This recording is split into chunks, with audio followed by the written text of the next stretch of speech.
That was absolutely beautiful, Jeanette. Thank you. A love for all time.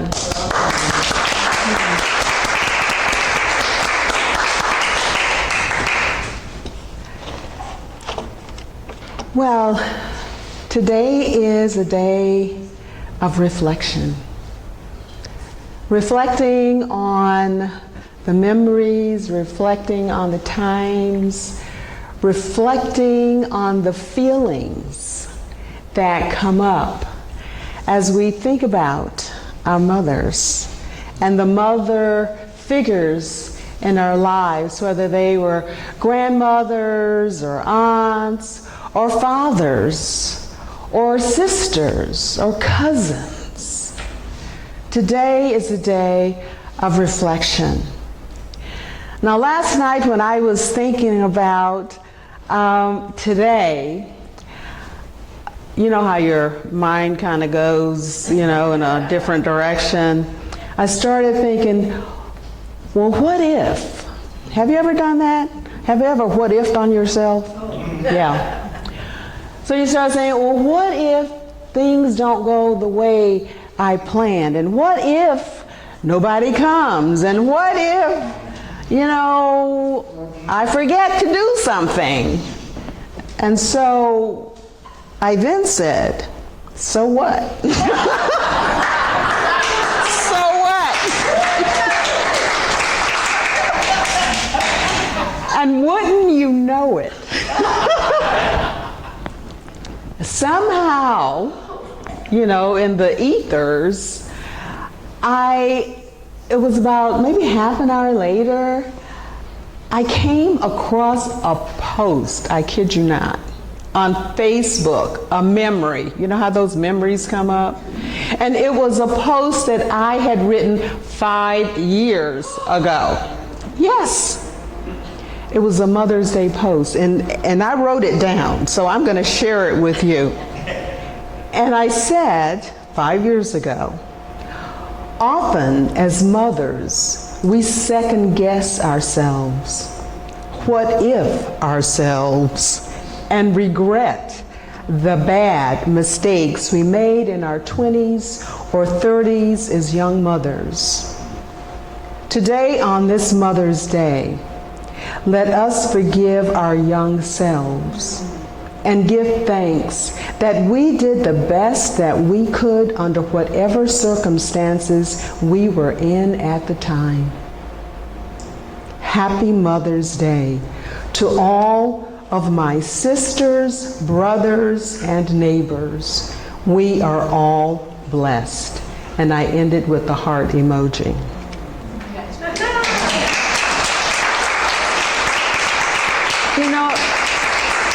You can't make this stuff up. It's like, wow, interesting.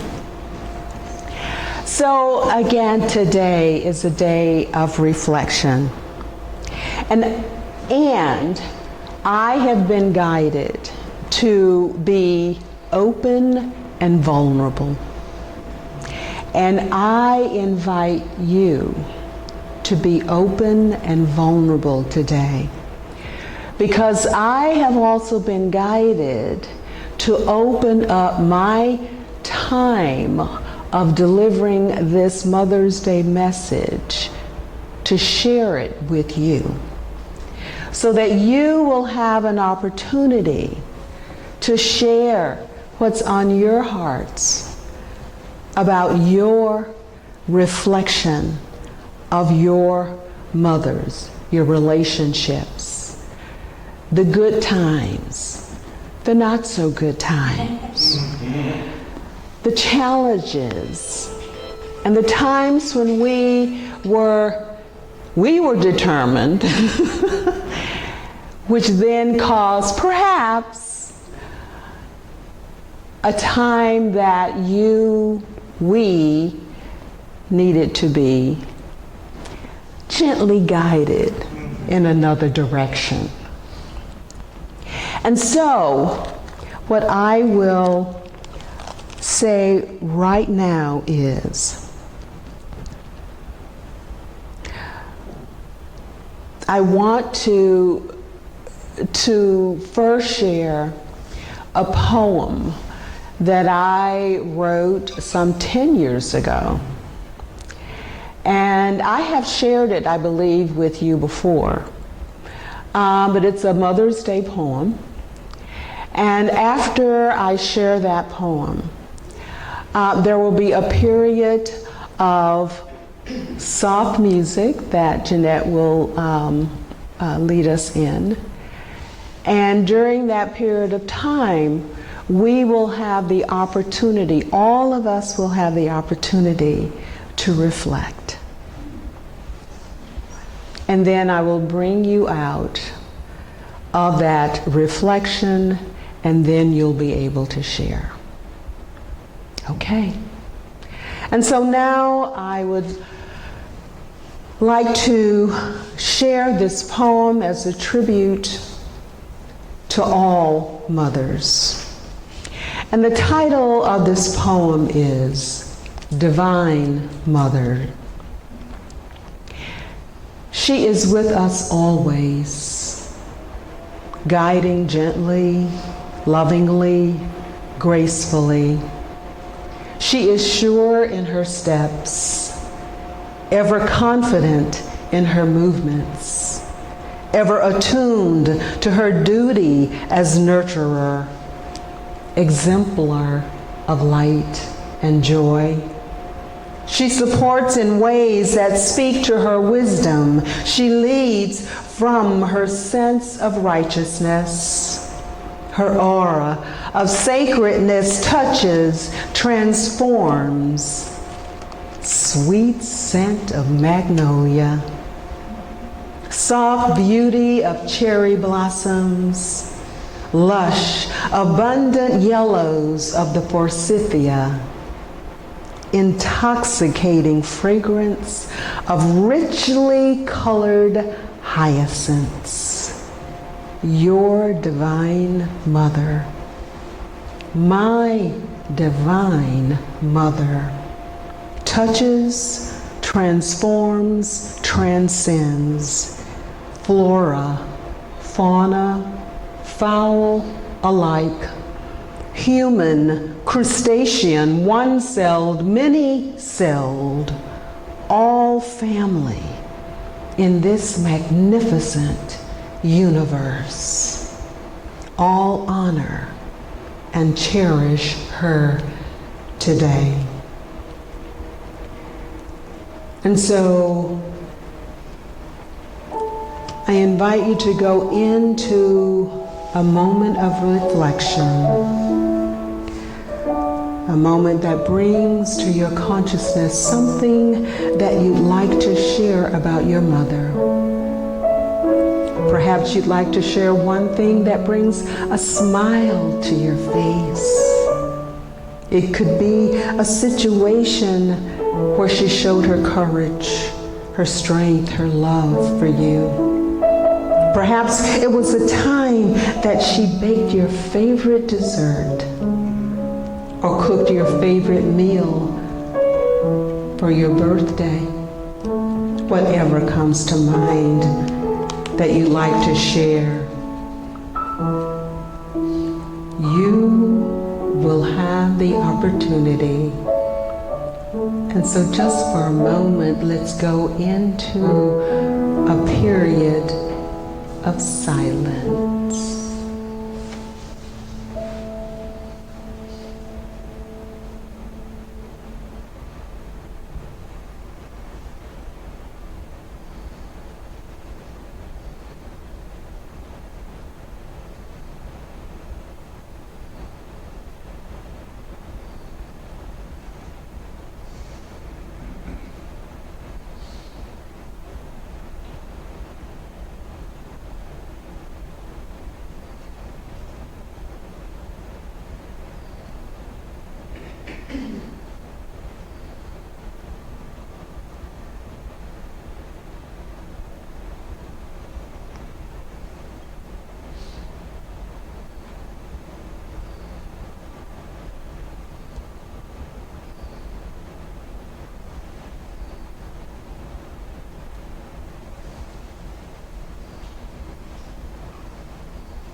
And so I invite you now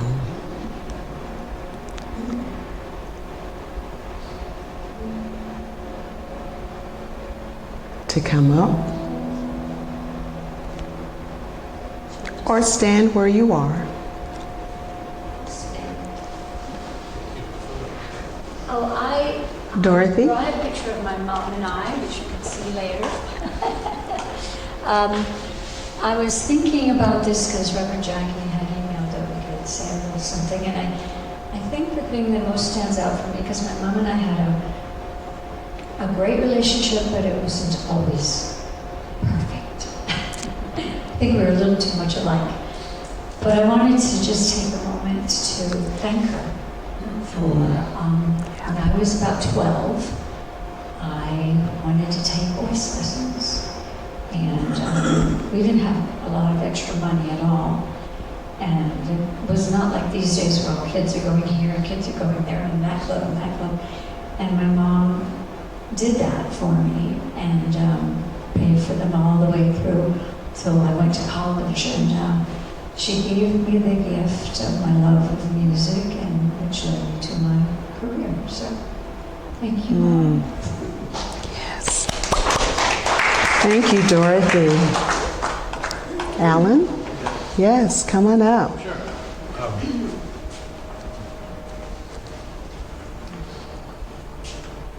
I didn't bring the photo, but I told Reverend Jackie I had some. When I was, my mother had me very young. She was married at 19. So she had me when she was 20, which must have been quite a shock. But my parents were very happily married at that time. And we went up to Grover Beach, which is near Pismo Beach, which is where the butterflies all come back from South America. And they land on the trees there. And you look up and you say, I don't see any butterflies. And then you realize all those leaves are butterflies. Anyway, there's a beautiful beach beyond that. And we went out to the beach, and I was about 1.5. And there's a great photo my father took of I'm standing there, 1.5, a little guy. I'm pointing at the ocean, at something I desperately wanted her to see. And she's pointing it at the same time and all that. And the great thing about the photo is her other hand is like a rock on my belt. You're not going out there, but I'll look at it. And I see it in the photo, you can see that I'm just desperate to go out there. And you can see her glomming onto the Oh, yes, that's very beautiful. But she was just a great mom, and I miss her every day. I lost her about 2 years ago. But she was just a terrific mother, and I couldn't wish for more. So. Thank you. Jim? So, I remember my mom from childhood and how loving and forgiving, and she was not a woman who was ever a disciplinarian. And it didn't mean that she tolerated bad behavior, but she wasn't the kind of person. She just exemplified love to me, and I didn't even realize it until I became an adult and looking back. I was lucky enough to have 2 moms, because when Kathy and I married, my mother-in-law, who I don't even need to add the in-law, because to me she was a second mother. And she was the sweetest woman, like my own mother, Yes. and always supportive to me and Kathy, and just full of love. So God bless both of them. We know they're watching today, and I love you, moms. Yes.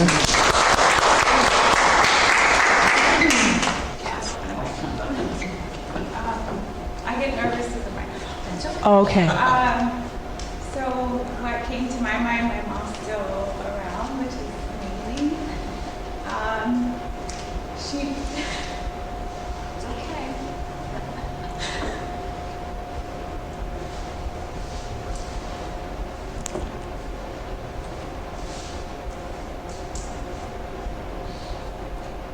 Without asking.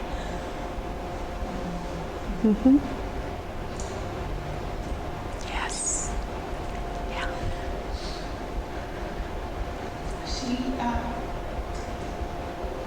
She made me transparency.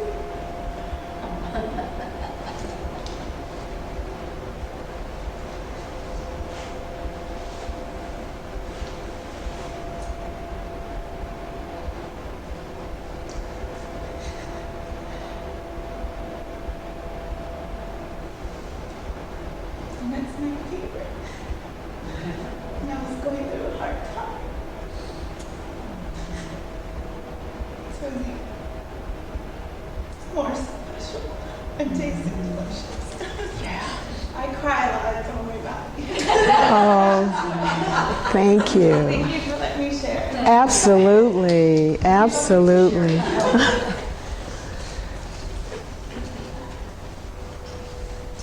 Well, we didn't bring a picture or anything, but I put our mother's names up on the altar. My mother's favorite color was coral.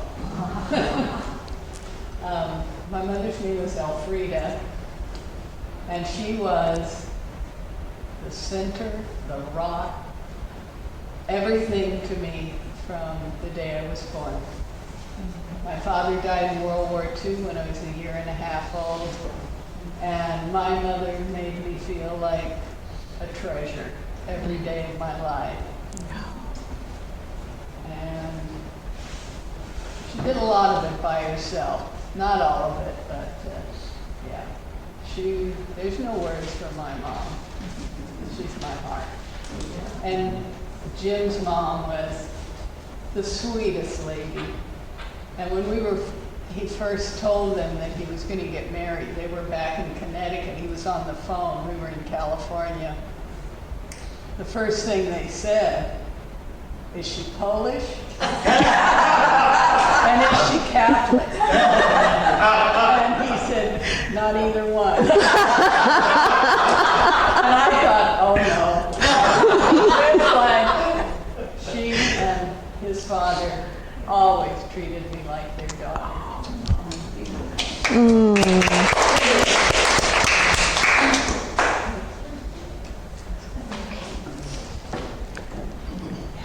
I had two wonderful mothers. My dad remarried, so I had my stepmother, who raised me most of my life. And without her, I would not probably ever have found music. She's the one who introduced me to music. She played music. She had every one of her kids. She had, with my two stepbrothers and my sister and I, there were four of us kids. And we were what she called a melded family. And in those days, it wasn't a popular thing to tell everybody that you had, your kids were. Those were your two stepchildren. No, she would never say that. No, she actually would prefer not to have anybody know that we were stepchildren, and she didn't treat us like stepchildren. But the music part was what I looked through my whole life and say, without her, my whole life would have been absolutely different. I don't know what it would have been like, but it's been pretty wonderful because of the music. And so thank you, Mom. I thank her often, and thank you.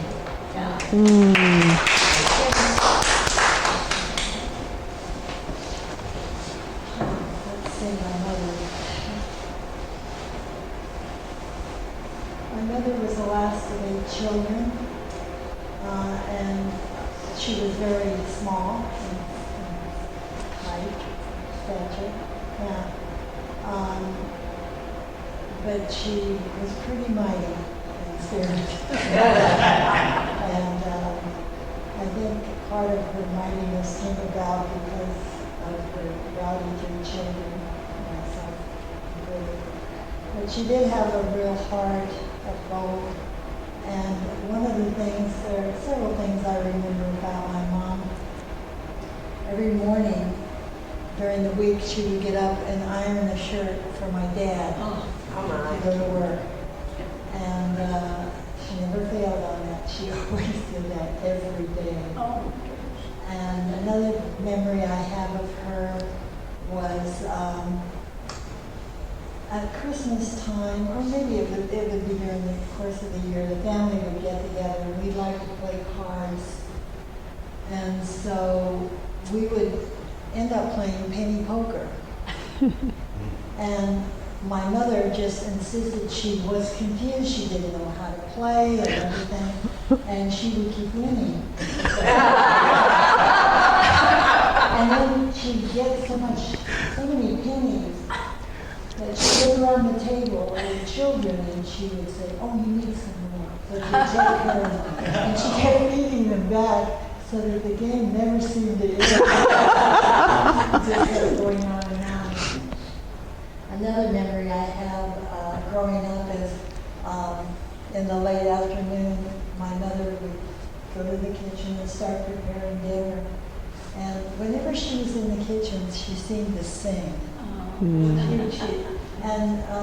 She would sing songs that my sister and I knew, and we would be in the living room listening to her. And what we would do is that we would choose another song and start singing it and see if she would switch. And she did. We controlled the songs that she sang. Anyway, she was a great mom, and I miss her. Thank you, Connie. My mom's name was Annie, and her Butch Guy was her maiden name, and they lived up in Scappoose, Oregon, and she had 6 brothers and sisters. And as a little girl, she had to go out to the road and sell the produce and everything to help, and she never had any fun in her life. And as time went on, I discovered that she wanted to play tennis at some time in her life. And so, as time went on, and I evolved, and we went and moved by a place that had 3 tennis courts, St. Andrews Park. And so I finally encouraged her, one day, and she was small, very small woman, and loved to cook. Her passion in life was cooking and sharing her cooking. But I'll never forget that the one day that she got out there with me, and of course I was younger then, and so she got out and played for the first time. So that was a true blessing.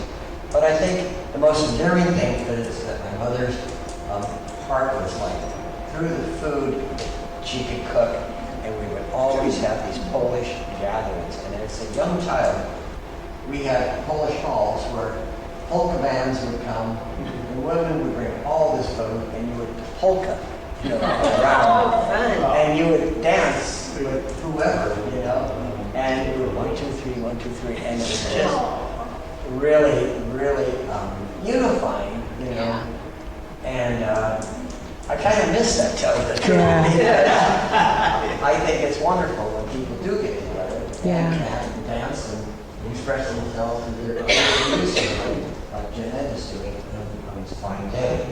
So it's such a blessing to know that my mother was so giving and passionate, and she always did a cup of coffee for my father early in the morning to get him going. He was a master cabinet maker, and so I apprenticed underneath my father in cabinet making, and so I'm very grateful for all their connectedness with nature, because born on a farm, and they were so connected to shrubbery. My dad had a gift for growing.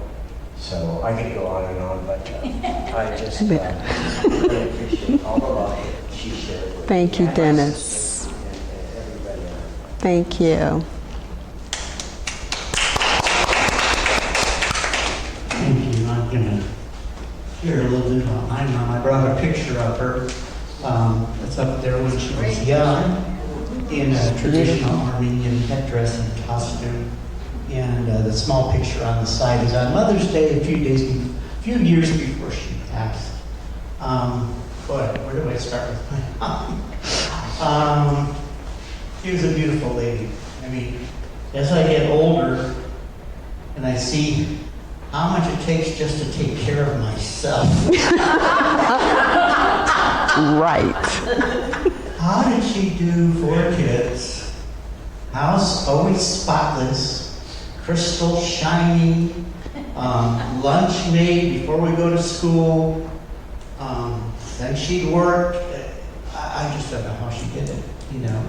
The holiday meals were always at our house, and, you know, a spread. And it was more than, you know, just that. She was devoted to her children. My parents split, you know, when I was about 12. And, but, you know, they both stayed connected for us kids. You know, neither one remarried. And as I was going through some things for Mother's Day, because she saves all our cards and everything, I found a card I made for her in 6th grade. And Claire, you signed it too.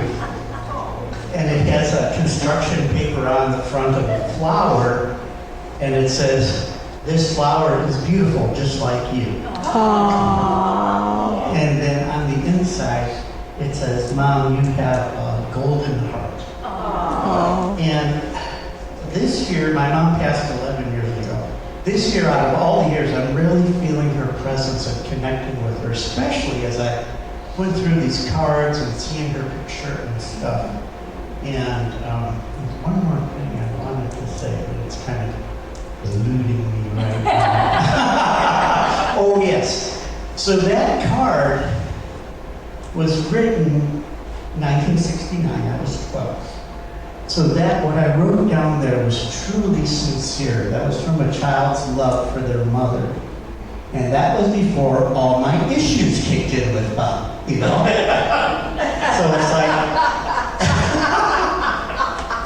I mean, I've always loved her, but that was when, you know, the innocence of a child that really, really loves their mother and sees like no wrong in her, you know? And so it's like, yeah, that was nice. So that's my mom. Thank you, Jack. Hi.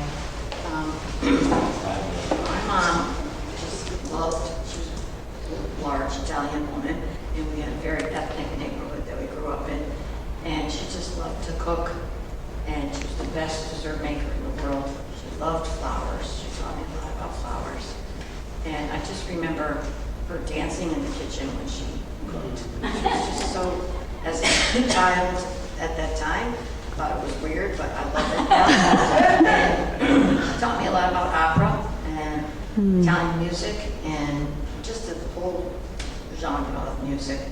And when I do that with my kids, or when I did, they would just go, "Why are you always dancing in the kitchen, Mom?" I guess because Grandma did it, you know? But she was kind of brave in the fact that she moved here to San Diego, and she was like, I think in her 50s, and her whole family, she was one of 11, was back in Connecticut. So it was very hard for her. But I think that for her and for my dad, they made the right decision, and I'm grateful to her for the sound of music. Yeah. Oh, thank you. And you don't give a minister the mic, he's got 20 minutes. You have 1 minute. Dad's pretty good too. Jim pretty much said it all, but, you know, I was raised with 3 brothers, and all my cousins are men, and so my mom was my best friend, my sister, my mother. So we always like just clung to each other. We're like, oh, we're the only 2 women. But she was a wonderful mom, and just really loved all of us, and unselfishly. I mean, no matter what we wanted to pursue, she'd be like, as long as that's what you want to do, just go do it. You know, she never had judgments. You know, even if, you know, you just wanted to work at McDonald's and have that be your like her, she would not tell you, don't do that. You know, that's what you wanted to do. You know, she would support you. You know, so you know, she was a good mom and an amazing cook. Thank you. Thank you for letting me share. Thank you, Claire. Yeah. So is that it? No one else wants? Oh, my mom is Oneida and disciplinarian, and she made me the person that I am today for being so disciplined. Oh, I'm sorry, you can't hear me. Mm-mm. Oh, okay. My mom name was Oneida, and she's a really disciplinarian person. I loved it because otherwise I wouldn't be the person I am. Thank you. Oh,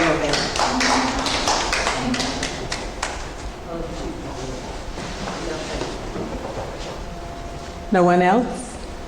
Okay. Thank you for sharing. As I said, that was on my heart. I was guided to do that. My mother was amazing. I am wearing a piece of jewelry. It's a clock. It doesn't work right now. I'll have to take it to a jeweler perhaps to see whether or not it can be restored to keeping time, but I wanted to wear it because you know, she meant so much to me. I will be very honest with you, and I know I have shared this before. My mother and I didn't always get along when I was growing up. And I won't go into the details, that's not necessary. However, my mother was amazing, and she always understood what I needed, even though I did not know what I needed. And it was especially wonderful and touching for me during a really difficult period of time in my life when I was in my mid-30s. And as I was divorcing my husband, she knew exactly what I needed. She came to me. She was in Lansing, Michigan. I was in Schenectady, New York. But she understood, and in fact, even before she knew from my mouth that I was getting a divorce, she knew something was not quite right with her Jackie Jan. That's what she called me, Jackie Jan. And so she called me. And that's when I told her. And she said, I knew something was wrong. I could feel it in my heart. And so that is the built-in ability that mothers and mother figures, even men, because we all have the divine feminine within us. It's built in, it's inherent. And when we tap into that divine feminine, we understand and we feel and we know and we reach out to those whom we love. At this point, I would like to move on and share a reflection, a memory of the mother of unity, Myrtle Fillmore. Myrtle Fillmore is the reason that we have the unity movement. Myrtle Fillmore, through her prayer, healing, and then her husband and others seeing and witnessing how she prayed herself, loved herself through an illness, a devastating illness at that time. They said, well, I want that. And so the unity movement, beginning with the silence was birthed. And so now, more than 125 years later, Silent Unity continues to be the healing prayer ministry that goes out around the world,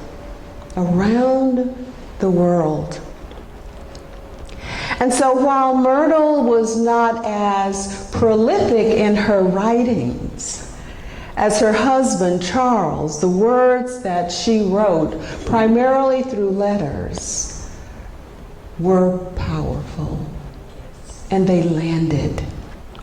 And so, in closing, I would like to share one piece that she did write, titled My Faith.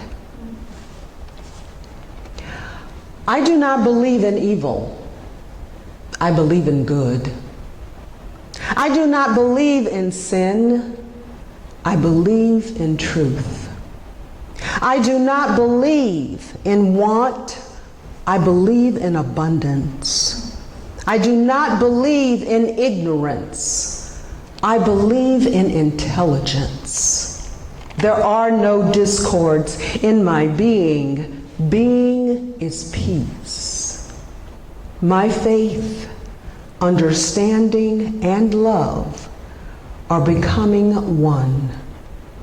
What therefore God hath joined together, let not man put asunder.